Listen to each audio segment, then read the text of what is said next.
ప్రభువు నామమునకు మహిమ కలుగునుగాక. ఈ ఉదయకాలము మీకందరికీ వందనాలు తెలియచేస్తున్నాను.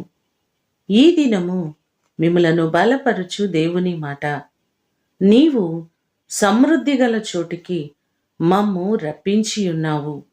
కీర్తనలు 66వ కీర్తన 12వ చరణం. మన దేవుడు మనకు సమృద్ధిని అనుగ్రహించేవారు, ఆశీర్వాదకరమైన జీవితాన్ని అనుగ్రహించే గొప్ప దేవుడు ఆయనే.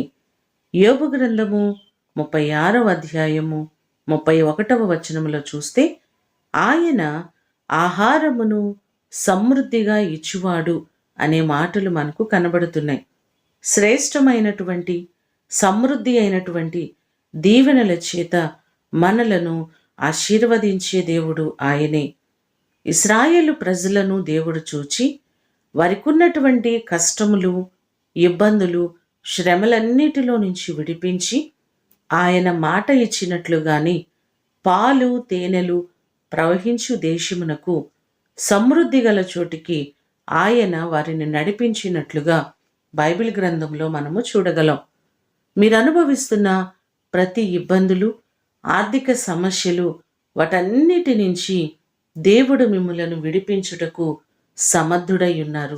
ఈ మాటలు వింటున్న మీకందరికీ దేవుడు తోడయ్యుండి మీ కుటుంబాలలో సమృద్ధిని అనుగ్రహించునుగాక. ప్రార్థన చేసుకుందాం. పరిశుద్ధుడైన తండ్రి, మీ ప్రశస్తమైన పాదములకు వందనాలు ప్రభువా. నీ కృపచేత ఈ దినము కొరకు మీకు కృతజ్ఞతలు తెలియజేస్తున్నాం.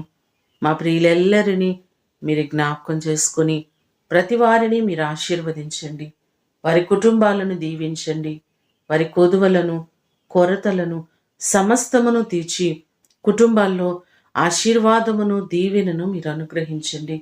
ప్రతి కుటుంబాన్ని నిండారులుగా దీవించి వారికున్న ఆర్థిక సమస్యలన్నిటి నుంచి విడిపించి మీరు పోషించి సంరక్షించి వర్ధిల్ల చేయమని యేసు నామమున అడిగి వేడుకొని పొందియున్నాము తండ్రి. ఆమేన్. దేవుడు మిమ్ములను దీవించునుగాక.